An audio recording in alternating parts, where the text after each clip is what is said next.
জয় শ্রীকৃষ্ণ। রাধে রাধে। নমস্কার শ্রোতা বন্ধুরা, চলে এসেছি আরেকটি গুরুত্বপূর্ণ ভিডিও নিয়ে।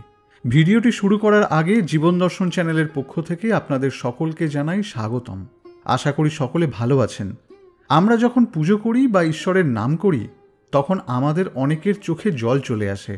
এমনটি কেন হয়? পুজো করতে বসে ঈশ্বরের সামনে আপনারা কেন কেঁদে ফেলেন, বা ঈশ্বরের সামনে কাঁদলে আপনারা কী ফল লাভ করবেন? এই প্রত্যেকটি বিষয় খুব সুন্দরভাবে আজকে আপনাদের সামনে তুলে ধরার চেষ্টা করব। এই ভিডিওতে এমন কয়েকটি চমৎকারী রহস্যের কথা বলবো যেগুলো জানলে আপনারা কিন্তু অবাক হয়ে যাবেন এবং আপনার আগাম ভবিষ্যৎ সম্পর্কে জানতে পারবেন, এবং কোন দৈবিক কারণে পুজো করতে বসে আপনার চোখে জল চলে আসে সেটিও জানতে পারবেন। প্রত্যেকটি বিষয় অত্যন্ত পরিষ্কারভাবে আলোচনা করব। বন্ধুরা, পুজো করতে বসে যদি আপনার চোখে জল চলে আসে তাহলে কিন্তু ভিডিওটি আপনি অবশ্যই শেষ পর্যন্ত দেখবেন। ভিডিওটি ভালো লাগলে একটি লাইক করবেন এবং চ্যানেলটি সাবস্ক্রাইব করে পাশে থাকা বেল আইকনটি প্রেস করে দেবেন। পূর্বজন্মের ভক্তির ফলে কোনো দেবী বা দেবতা জন্মের সাথেই আমাদের সাথে থাকেন, কিন্তু আমরা তা ভুলে যাই। কিন্তু ঈশ্বর তা কখনোই ভোলেন না, তিনি সর্বদাই আমাদের মার্গ দর্শন করেন। আপনারা কি জানেন যে দেবতারা আমাদের সাথে কথা বলতে চান, কিন্তু আমাদের মধ্যে ঊর্জা কম থাকার জন্য আমরা তা বুঝতেই পারি না। আমরা সর্বদা এত মায়াতে ভেসে থাকি যে আমরা দেবদেবতাদের দেওয়া সংকেত লক্ষ্যই করি না। আজকের এই ভিডিওতে এমন কিছু লক্ষণের কথা বলবো, যদি তা দেখতে পান বা শুনতে পান, বা আপনি যদি তা অনুভব করেন, তাহলে ভেবে নেবেন কোনো দৈবিক শক্তি আপনার সাথে রয়েছে। আপনারা মানুন বা নাই বা মানুন, সত্য এটাই যে ধরাধামে অর্থাৎ এই পৃথিবীর প্রতিটি কোণাতে স্বয়ং ঈশ্বর নিবাস করে থাকেন। ঈশ্বর পশু পাখির মাধ্যমে হোক, আত্মীয় পরিজনদের মাধ্যমে হোক, বা প্রকৃতির মাধ্যমে হোক, আমাদেরকে বিভিন্নভাবে বিভিন্ন রকম সংকেত প্রদান করে থাকেন। কিন্তু আমরা অনেকেই আছি যারা এই সংকেতগুলির সঠিক অর্থ কী তা ঠিকভাবে বুঝতেই পারি না, এবং পরবর্তী ক্ষেত্রে কোনো কিছু সমস্যা জীবনে দেখা দিলে আমরা প্রত্যক্ষভাবেই হোক বা পরোক্ষভাবেই হোক ঈশ্বরকে দোষ দিয়ে থাকি। কিন্তু বন্ধুরা, সত্যি বলতে ঈশ্বরকে দোষ দিয়ে কোনো লাভ নেই, কারণ উনি কারোর ক্ষতি চান না।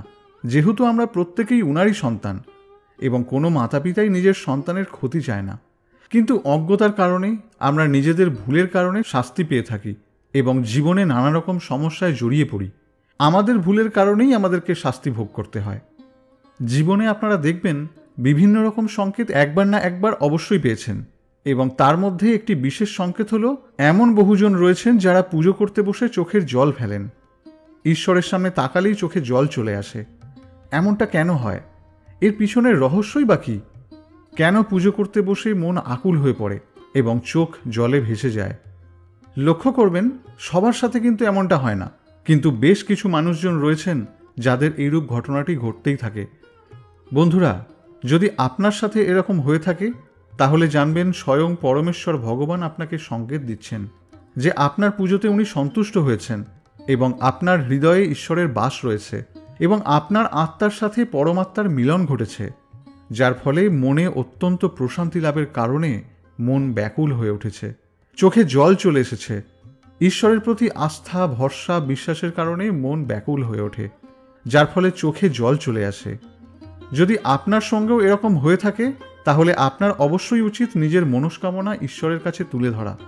যেটা আপনি চান সেটা মনে মনে ভক্তি ভরে বিশ্বাস রেখে আপনার ঈশ্বরের কাছে প্রার্থনা করুন। ঈশ্বর আপনার সমস্ত মনস্কামনা পূরণ করে দেবেন। শাস্ত্র বলছে, যাদের পুজো করতে বসে বা ভগবানের সামনে দাঁড়ালে চোখে জল চলে আসে, মনে ব্যাকুলতা সৃষ্টি হয় ঈশ্বরের সান্নিধ্য লাভের আশায়, তাদের মাথার উপর সর্বদাই ঈশ্বরের আশীর্বাদ বিদ্যমান থাকে। অনেক সময় এরকমও হয় যে যখন আপনি পুজো করতে বসেন অথবা যখন আপনি ঈশ্বরের নাম করছেন, তখন হঠাৎ করে আপনি সুন্দর গন্ধ পেতে শুরু করেন, যেমন সুন্দর ফুলের গন্ধ, ধূপের গন্ধ বা কর্পূরের গন্ধ। তাহলে ভেবে নেবেন কোনো দেবদেবী আপনার কাছে অবশ্যই এসেছিল। এবার আলোচনা করব আরও 5টি সংকেত নিয়ে, যার মাধ্যমে আপনি জানতে পারবেন যে ঈশ্বর আপনার ভক্তিতে সন্তুষ্ট হয়েছেন। প্রথমত, এমনটা মনে করা হয় যে আমরা যখন কাঁদি আমাদের মনের ভিতর যাবতীয় দুঃখ, কষ্ট, জ্বালা, যন্ত্রণা এবং ভিতরের পাপ, নোংরা জিনিস, এগুলো কিন্তু চোখের জলের সঙ্গে বাইরে নির্গত হয়ে যায়।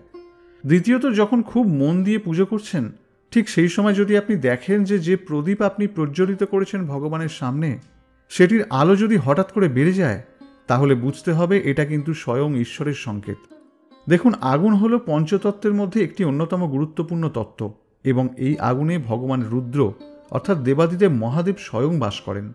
সুতরাং আপনারা যদি পুজো করতে বসে এটা অনুভব করেন যে হঠাৎ করে আপনাদের প্রজ্বলিত প্রদীপের শিখা অত্যন্ত পরিমাণে বেড়ে যাচ্ছে, তাহলে ভগবান আপনাদের সংকেত দিচ্ছেন যে তিনি আপনার উপর অত্যন্ত প্রসন্ন হয়েছেন এবং আপনার পুজো উনি গ্রহণ করেছেন। আপনার পুজো সফল হয়েছে এবং এই সময় অবশ্যই আপনাদের উচিত নিজেদের মনস্কামনা, মনোবাসনা এগুলো ভগবানের সামনে ব্যক্ত করা। তৃতীয় সংকেতটি হল ধূপের ধোঁয়া। দেখুন বন্ধুরা, পুজো করতে বসে আমরা প্রত্যেকেই কিন্তু ধূপ অবশ্যই জ্বালাই, এবং যখন আপনারা এই ধূপ জ্বালান, যদি দেখেন যে ধূপের ধোঁয়া আপনাদের ঠাকুরের প্রতিষ্ঠিত ঈশ্বরের মূর্তির দিকে চলে যাচ্ছে, তাহলে আপনারা বুঝবেন যে স্বয়ং ঈশ্বর আপনার পুজো স্বীকার করেছেন। সেক্ষেত্রে অবশ্যই মনে ভক্তি রেখে আপনার ঈশ্বরকে মনে প্রাণে ভক্তি সহকারে রাখবেন, তাহলে অবশ্যই আপনার ডাকে উনি সাড়া দেবেন। চতুর্থ সংকেতটি হল পুজোর ফুল গায়ে পড়া। পুজো করার সময় আপনারা যে ফুল ঈশ্বরকে অর্পণ করছেন, সেই ফুল পুজো করার সময় যদি আপনার গায়ে এসে পড়ে, অথবা কোনো মন্দিরে যাওয়ার পর ঈশ্বরের মূর্তি থেকে কোনো ফুল যদি আপনার গায়ে এসে পড়ে, সেক্ষেত্রে আপনাদেরকে বুঝে নিতে হবে যে আপনাদের উপর সর্বদা ঈশ্বরের কৃপাদৃষ্টি বজায় রয়েছে এবং উনি আপনার উপর অত্যন্ত প্রসন্ন। পঞ্চমত, ঈশ্বরের নাম কীর্তন যেখানে হচ্ছে সেখানে যাওয়ার পর যদি আপনার শক্তির মাত্রা বেড়ে যায়, সেই সময় হঠাৎ করেই যদি আপনার চোখ দিয়ে জল বেরোতে শুরু করে, অথবা পুজো করার সময় যদি আপনার কান্না পায়, তাহলে বুঝে নেবেন কোনো দেবদেবীর কৃপা আপনার উপর রয়েছে। বন্ধুরা, আশা করি আপনারা এরপর থেকে বুঝতে পারবেন যে এরকম যদি কোনো ঘটনা আপনাদের সাথে ঘটে থাকে, তাহলে এই ঘটনাগুলির সঠিক অর্থ কী। তবে একটি কথা আপনাদেরকে জানিয়ে রাখি, এমন কোনো সংকেত যদি আপনারা পেয়ে থাকেন, তাহলে কোনো পরিস্থিতিতেই কোনো নিজের আত্মীয়, বন্ধু বান্ধবী যেই হোক না কেন, এই সংকেতগুলি সম্পর্কে কাউকে বলবেন না, নিজেদের মধ্যেই রাখার চেষ্টা করবেন, নতুবা সুফল থেকে বঞ্চিত হতে পারেন। আজ এ পর্যন্তই। আশা করি ভিডিওটি আপনাদের সমৃদ্ধ করেছে। ভিডিওটি ভালো লাগলে একটি লাইক করবেন, পারলে শেয়ার করবেন এবং চ্যানেলটি সাবস্ক্রাইব করবেন। আপনার যদি কোনো মতামত থাকে তাহলে কমেন্ট করে অবশ্যই জানাবেন। সকলে ভালো থাকবেন, সুস্থ থাকবেন। নমস্কার।